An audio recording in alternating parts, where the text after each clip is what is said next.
Assalamualaikum warahmatullahi wabarakatuh.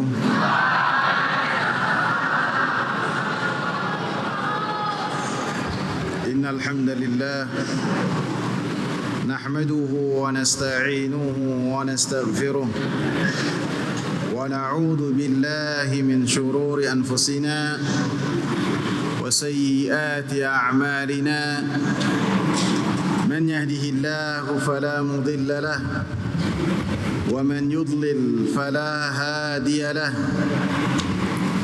أشهد أن لا إله إلا الله وأشهد أن محمدا عبده ورسوله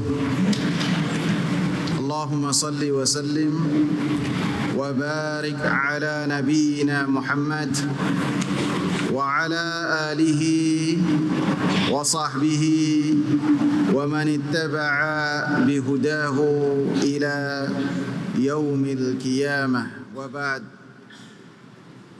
Saudara-saudaraku yang saya hormati dan saya cintai, alhamdulillah Allah Subhanahu wa taala pertemukan kita dalam majlis ilmu.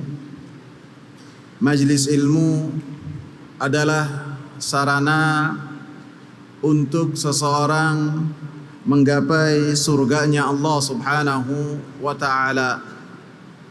Dan majlis ilmu adalah surga di dunia. Rasulullah sallallahu alaihi wasallam katakan, "Idza marartum bi riyadhil jannah farta'uha." Apabila kalian melihat dan melewati taman-taman surga yang ada di dunia, farta'uha, maka mampirlah, maka singgahlah. Para sahabat ridwanullahi alaihim bertanya kepada Rasulullah sallallahu alaihi wasallam, apa itu taman-taman surga yang ada di dunia? Apakah tempat rekreasi? Apakah tempat berkumpul yang orang-orang di dalamnya ketawa tanpa ada arti untuk kehidupan mereka? Apakah surga dunia itu adalah pasar, ataukah mall, ataukah yang di dalamnya tempat-tempat maksiat? Bukan. Rasulullah sallallahu alaihi wasallam katakan, hilakuz zikr, majlis-majlis yang di dalamnya disebutkan Al-Quran, disebutkan di dalamnya hadis-hadis Nabi, disebutkan di dalamnya pengenalan seseorang kepada Allah Subhanahu wa taala sehingga makin takut kepada Allah Subhanahu wa taala. Makin mengenal Allah Subhanahu wa taala, makin cinta kepada Allah Subhanahu wa taala, dan buahnya adalah pengagungan kepada Allah Subhanahu wa taala. Maka hilakuz zikir adalah majlis yang di dalamnya dibahas ma qala Allah wa qala Rasul wa qala sahabah. Di dalamnya dibahas apa perkataan Allah, apa perkataan Rasulullah sallallahu alaihi wasallam, dan apa pemahaman para salafus saleh yang berkaitan dengan Al-Quran dan As-Sunnah. Maka apabila seseorang sudah mendapatkan surga yang di majlis zikir tersebut, maka ia pun akan mendapatkan surga yang abadi yang Allah Subhanahu wa taala persiapkan buat hamba-hamba Allah Subhanahu wa taala yang bertakwa. Al-Imam Ibn Taimiyah rahimahullah mengatakan, di dunia ini ada dunia. Maaf. Di dunia ini ada surga yang apabila seseorang tidak masuk ke dalam surga yang ada di dunia, maka dia tidak akan masuk ke dalam surganya Allah Subhanahu wa taala yang abadi kelak. Apa surga tersebut? Surga tersebut adalah pengenalan seseorang kepada Allah Subhanahu wa taala, pengagungan seseorang kepada Allah Subhanahu wa taala. Dan ini semua akan menjadikan seorang bahagia, menjadikan seorang tenang, menjadikan seorang mendapatkan sakinah yang bisa jadi tidak bisa didapat dengan apapun juga. Jadi adik-adik harus memahami bahwa kebahagiaan dan ketenangan itu bukan didapat dengan ketawa, bukan didapat dengan ketika mengolok-olok temannya kemudian dia bahagia, bukan. Itu kebahagiaan semu. Kebahagiaan juga bukanlah didapat ketika sebagian kita mendapatkan uang jajan kemudian ia bahagia, bukan. Maka apabila ini adalah patokan bahagia, maka sangat sedikitlah manusia yang bahagia. Akan tetapi kebahagiaan adalah ketika seorang berada di atas ketaatan kepada Allah Subhanahu wa taala. Ketika seorang tunduk dan patuh kepada Allah Subhanahu wa taala. Ketika seorang memiliki pengagungan kepada Allah, memiliki pengagungan kepada Rasulullah sebagai bentuk pengagungan kepada Allah Subhanahu wa taala, maka itu adalah kebahagiaan yang telah Allah Subhanahu wa taala katakan, innal abrara lafi na'im.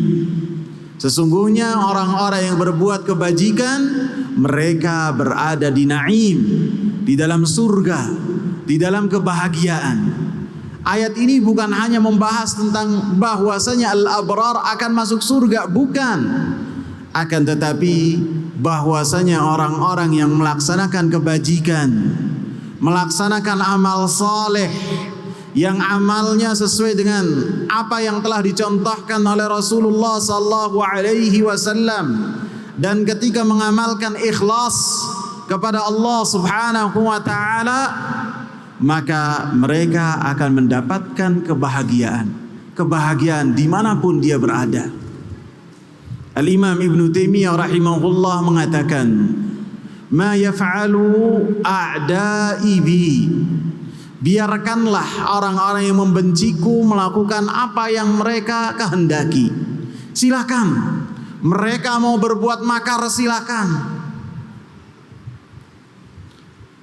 In sajanuni fasajani khalwah, kata beliau, apabila mereka itu memenjarakanku, maka ketika mereka memenjarakanku maka itu adalah khalwah, dia menyendiri dengan Allah Subhanahu wa taala. Wa in nafauni, dan apabila mereka mengasingkanku, maka fanafsi siyahah, maka ketika mengasingkanku itu adalah siyahah, saya melakukan perantauan.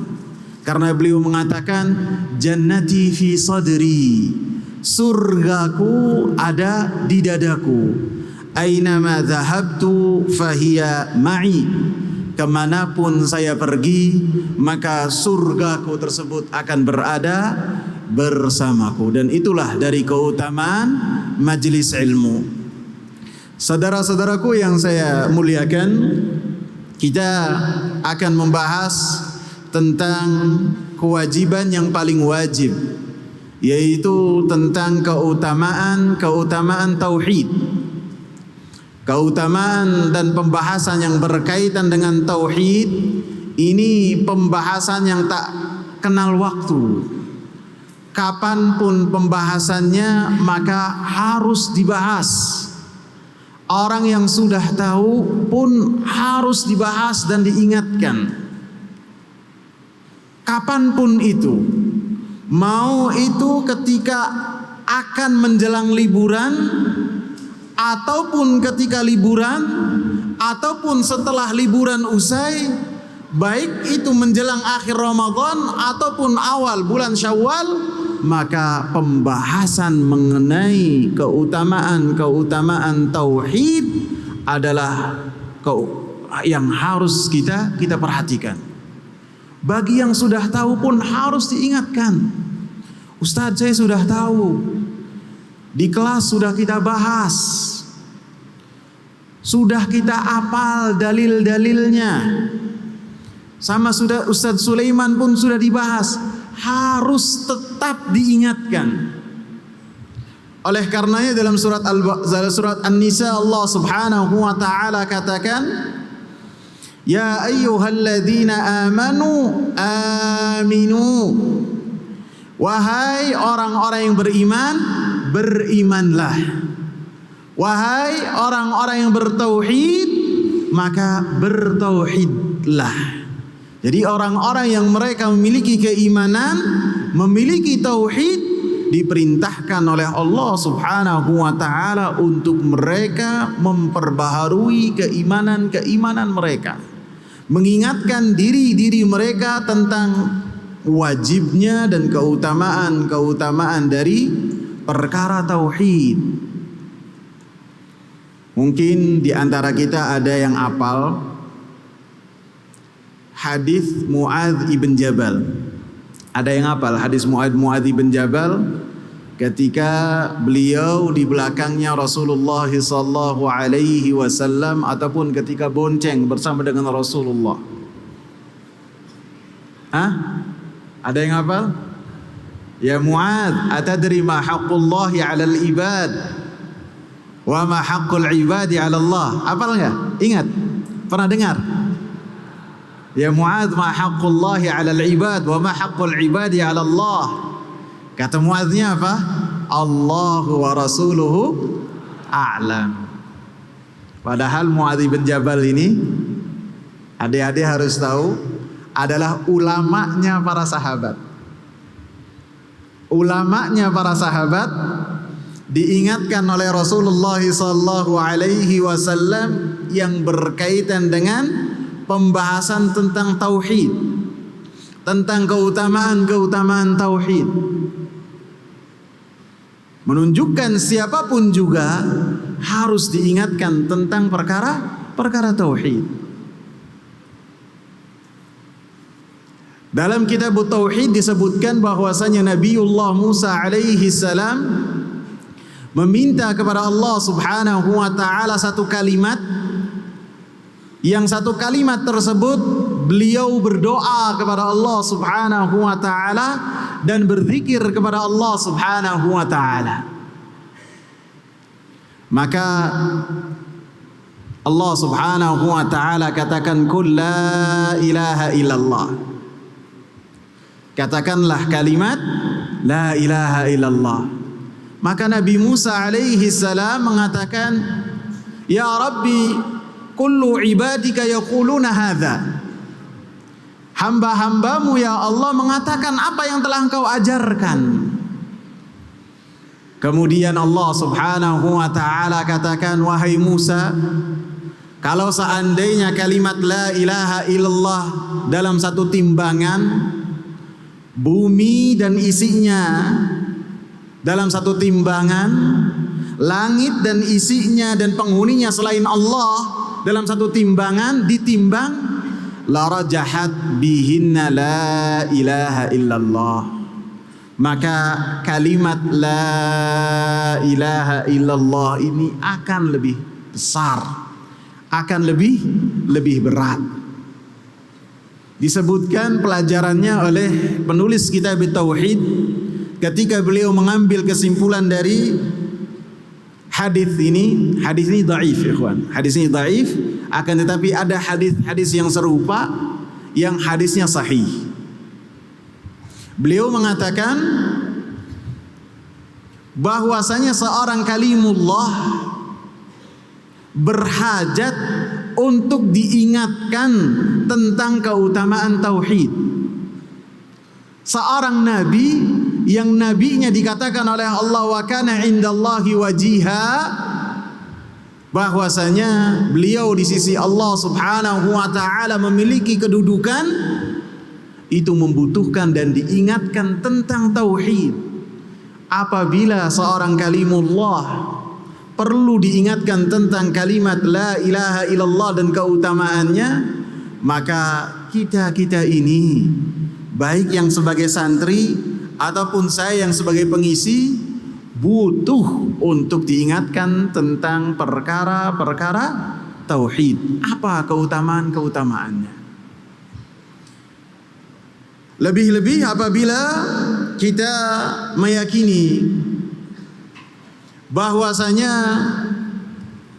ibadah seseorang tidaklah mungkin diterima oleh Allah Subhanahu wa taala kecuali apabila tauhidnya itu benar. Orang amalannya tidak akan diterima oleh Allah Subhanahu wa taala kecuali apabila tauhidnya benar. Tauhidnya tauhid yang diterima oleh Allah. Tauhidnya tauhid yang sesuai yang Allah turunkan kepada nabinya dan yang telah dipahami oleh para sahabat ridwanullahi alaihim. Sehingga yang berkaitan dengan Allah, sifat-sifatnya mereka sesuai dengan pemahaman para sahabat. Apabila keluar dari itu, maka dampaknya adalah semua amalannya tidak diterima oleh Allah Subhanahu wa ta'ala. Dalam surat surat An-Nahl ayat 97, Allah Subhanahu wa ta'ala katakan, "Man 'amila salihan min dzakarin aw untha wa huwa mu'minun falanuhyiyannahu hayatan thayyibah wa lanajziyannahum ajrahum bi ahsani ma kanu ya'malun." Siapa yang beramal dengan amal saleh, satu amalan tidaklah dikatakan sebagai amal saleh kecuali apabila di dalamnya terpenuhi dua kriteria, dua syarat. Apa saja syarat tersebut? Angkat tangan, jangan satu-satu, jangan semuanya bicara. Apa? Syarat diterimanya amal soleh. Ya silakan. Siapa nama antum? Hah? Ismail. Tafadhal Ismail. Hah? Barakallahu fikum. Yang pertama tadi ittiba, yang kedua ikhlas. Satu amalan tidak mungkin dikatakan sebagai amal saleh kecuali apabila ikhlas kepada Allah, kecuali apabila sesuai dengan apa yang telah dicontohkan oleh Rasulullah sallallahu alaihi wasallam. Dan ini yang dikatakan dalam surat An-Nahl ayat 97. Man amila amalan man amila salihan. Tadi saya baca amalan ya. Benar enggak? Saya baca amalan enggak? Salah saya bacanya. Man amila salihan. Siapa yang beramal dengan amal saleh yang di dalamnya ada keikhlasan, ikhlas, tidak riya, tidak sum'ah.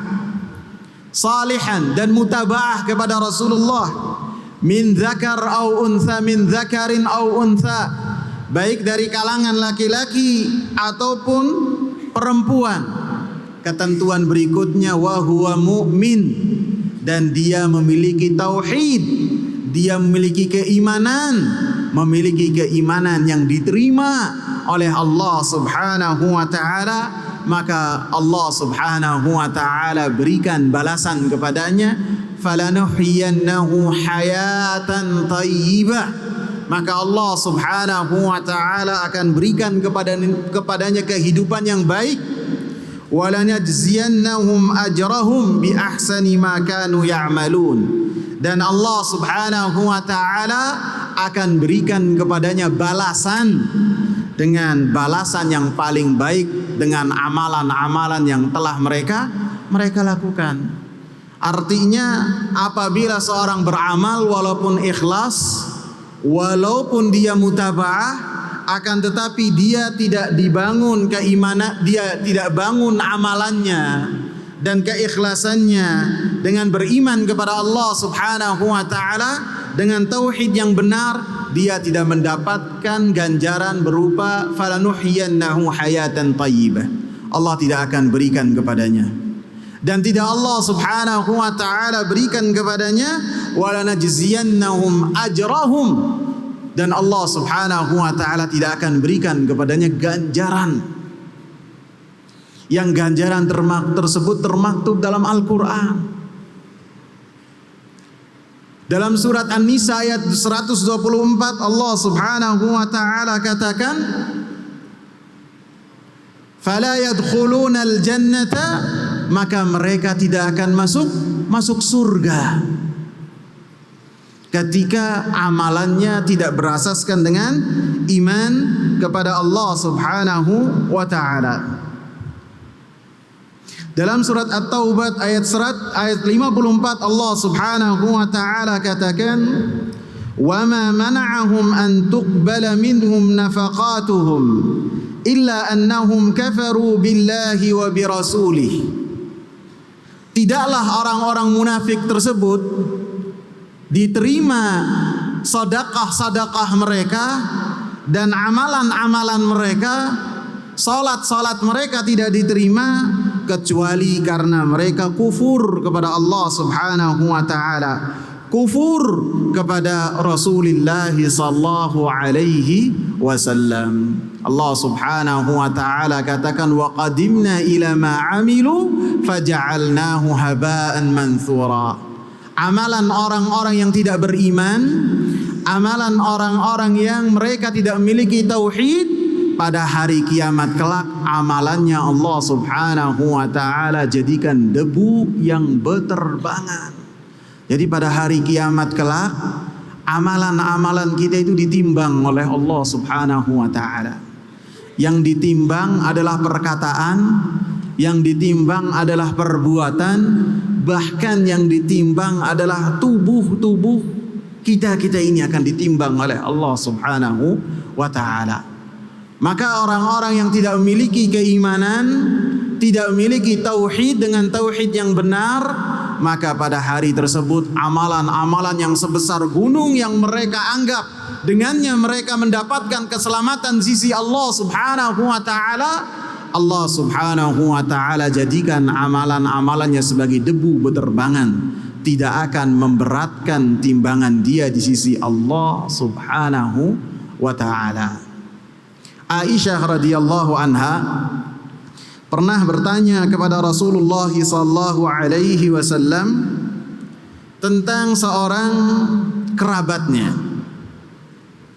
Kakeknya yang bernama Abu Quhafah memiliki sepupu namanya Abdullah ibn Jud'an atau Abdullah ibn Jad'an atau Abdullah ibn Jid'an.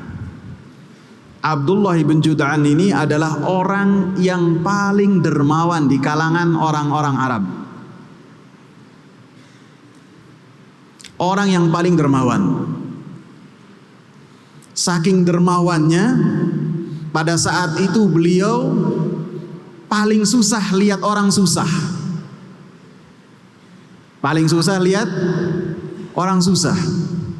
Jadi bukan hanya susah ngelihat orang susah, dibantu sampai selesai. Apa yang ia butuhkan beres sama Abdullah bin Jud'an, dan ini sangat terkenal. Bukan hanya untuk orang-orang Quraisy, untuk seluruh jazirah Arab itu sangat dikenal sekali Abdullah bin Jud'an. Maka karena Abdullah bin Jud'an ini kerabatnya Aisyah, sepupu dari kakeknya, maka Aisyah radhiyallahu anha ibu kita ini bertanya kepada Rasulullah, wahai Rasulullah, bagaimana Ibn Jud'an? Dia memiliki kebaikan sosial yang sangat tinggi, akan tapi dia mati di atas kekufuran, tidak bertemu dengan engkau dan tidak beriman kepada agamanya Nabi Ismail alaihi salam. Maka Rasulullah sallallahu alaihi wasallam mengatakan, innahu lam yakul yauman Allahumma ighfirli yaumaddin. Sesungguhnya Abdullah bin Jud'an dengan kebaikan-kebaikan yang banyak, dia tidak pernah sama sekali mengatakan dan berdoa kepada Allah, ya Allah, ampunilah saya pada hari kiamat kelak. Karena orang-orang Arab yang Nabi SAW diutus kepadanya, mereka memiliki kesyirikan berupa uluhiyah yang berkaitan dengan tauhid rububiyah. Mereka hampir sempurna kecuali yang berkaitan dengan hari akhir. Mereka meyakini bahwasanya yang menciptakan mereka Allah, yang memberikan rizki mereka Allah. Akan tetapi begitu yang berkaitan dengan keyakinan dibangkitkannya manusia, mereka mengolok-olok. Sehingga Rasulullah katakan Ibn Jud'an ini tidak pernah beriman kepada Allah pada hari akhir. Ibn Jud'an ini tidak pernah berdoa kepada Allah Subhanahu wa ta'ala supaya diselamatkan pada hari akhir kelak. Jadi amalan-amalan kita termasuk puasa. Puasa kita ini apabila tidak dibina di atas tauhid yang benar, di atas iman yang benar, maka dari ayat-ayat yang tadi kita sebutkan dan hadis yang kita sebutkan termasuk dari rubba shaimin laisa lahu min siyamihi illa al-ju' wal 'atas. Apabila orang berpuasanya dari pagi, dari fajar sampai terbenam matahari, ngaji terus, salat jamaah tidak tinggal, duha tidak lewat, rawatib luar biasa. Akan tetapi di sela-sela tersebut, di sela-sela waktu tersebut, dia berdoa kepada selain Allah, dia berdoa kepada kuburan, dia mengagungkan selain Allah Subhanahu wa ta'ala. Maka termasuk dari apa? Rubba shaimin laisa min siyamihi illal ju'u wal 'atas. Berapa banyak orang yang berpuasa, dari puasanya yang dia dapat hanya apa? Lapar dan dahaga. Rubba qaimin laisa lahu min qiyamihi illa sahar. Berapa banyak orang-orang yang melaksanakan qiyam Ramadan, yang ia dapat dari qiyamnya hanya rasa lelah, begadang doang. Walaupun ketika dia melaksanakan salat qiyam Ramadan, salat tarawihnya dari waktu fajar sampai menjelang waktu sahur. Akan tetapi apabila semuanya amalan tidak dibina di atas tauhid yang benar, di atas pengenalan kepada Allah Subhanahu wa ta'ala, maka amalannya tidak akan diterima oleh Allah Subhanahu wa ta'ala. Ada yang hafal hadis Jibril? Hadis Jibril? Apa? Siapa yang hafal? Hadis Jibril ada yang hafal? Hadis Jibril? Tuh angkat tangan dong. Antum, iya. Awalnya saja, jangan semuanya, nanti habis waktunya. Hadisnya dari siapa? Dari Umar bin Khattab. Gimana awalnya?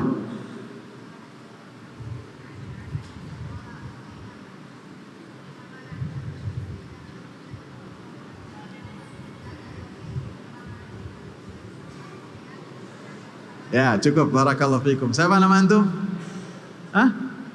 Fadil. Barakallahu fikum Fadil. Antum semua tahu hadis Jibril ya? Kalau di hadis itu ada sababul wurud, ada sababul tahdits. Kalau sababul wurud, terjadinya hadis ini kenapa? Kalau sababul tahdits, sebab periwayatan hadis ini kenapa dan bagaimana? Kalau dalam ayat ada sabab nuzul. Hadis yang dikatakan sebagai hadis Jibril ini disebutkan ada dua orang tabi'in dari negeri Basrah. Keduanya datang ke kota Madinah. Keduanya mendapati di kota Basrah ada orang yang mengatakan, kalau tidak salah namanya Ma'bad al-Juhani, orang yang ahli membaca Al-Quran, suka membaca Al-Quran, akan tapi baca Al-Qurannya memahami sendiri. Para sahabat masih banyak di hadapannya, dia tidak mau merujuk kepada para sahabat. Baca sendiri, baca kemudian dipahami sendiri. Kemudian dia mengatakan bahwasanya annal amra unuf. Ini adalah bid'ah yang besar. Bahwasanya setiap perkara yang terjadi itu adalah sesuatu yang baru. Apa artinya, tahu nggak? Setiap perkara yang terjadi unuf, baru. Artinya hal ini tidak diketahui oleh Allah Subhanahu wa ta'ala sebelumnya. Maka para penuntut ilmu pada saat tersebut goncang dengan pendapat ini. Dan ketika terjadi kegoncangan dan terjadi fitnah, para tabi'in mengajarkan kepada kita untuk rujuk kepada para ulama. Maka mereka datang ke kota Madinah ketika haji ataupun umrah, kemudian berusaha untuk mencari ulama. Dan ketika mencari ulama, cari ulama yang paling senior. Kan kota Madinah lumbungnya ilmu dan ulama. Ketika mereka ketemu ulama tidak cukup, cari yang paling tua, paling senior, paling matang. Ketemulah dengan Abdullah bin Umar. Maka mereka ceritakan apa yang mereka dapati di kota Basrah. Ada penuntut-penuntut ilmu yang mereka meninggalkan majelis kita dan mengatakan demikian. Maka Abdullah bin Umar radhiyallahu anhu, salah seorang ulama dari kalangan sahabat, beliau mengatakan, akhbirhum anni bara minhu wa annahum bura'u minni walladhi yahlifu bihi Abdullah bin Umar. Kabarkanlah kepada mereka apabila mereka itu masih memiliki keyakinan demikian, dengan keyakinan yang tidak pernah diyakini oleh para sahabat ridwanullahi alaihim, maka kabarkan kepada mereka, mereka berlepas diri dari saya dan saya berlepas diri dari mereka. Tidak ada ikatan ukhuwah antara saya dengan mereka. Dan kabarkan kepada mereka yang mengatakan demikian adalah Abdullah ibn Umar. Fawalladhi nafsi biyadi, kata Abdullah ibn Umar, maka demi jiwaku yang berada di tangannya, beliau bersumpah dengan salah satu sifat dari sifatnya Allah Subhanahu wa ta'ala. Apabila mereka mensedekahkan harta-harta mereka sebesar gunung Uhud emas, yang isinya emas. Ada yang pernah lihat gunung Uhud? Gunung Uhud panjangnya berapa? 7 kilo, ikhwan. 7 kilo. Kata Abdullah bin Umar, apabila mereka mensedekahkan harta-harta mereka berupa emas sebanyak gunung Uhud, la yataqabbalallahu minhum hatta yu'minu bil qadar. Allah Subhanahu wa ta'ala tidak akan menerima apa yang mereka lakukan sampai mereka beriman dengan takdirnya Allah Subhanahu wa ta'ala. Bahwasanya Allah Subhanahu wa ta'ala terhadap segala sesuatu telah menentukan sebelum hal tersebut terjadi. Kemudian beliau mengatakan, haddatsani abi, bapak saya mengabarkan kepadaku, dan menyebutkan hadis Jibril yang tadi dibawakan oleh akhuna Fadil. Jadi sababut tahditsnya yang berkaitan dengan orang-orang yang mengingkari ilmunya Allah dan mereka tidak memiliki keimanan yang sempurna tentang Allah. Dan Abdullah bin Umar mengatakan amalan mereka tidak diterima oleh Allah Subhanahu wa ta'ala sampai mereka menyempurnakan keimanan mereka. Semoga bermanfaat. Subhanakallahumma bihamdika asyhadu an la ilaha illa anta astaghfiruka wa atubu ilaik. Assalamu alaikum warahmatullahi wabarakatuh.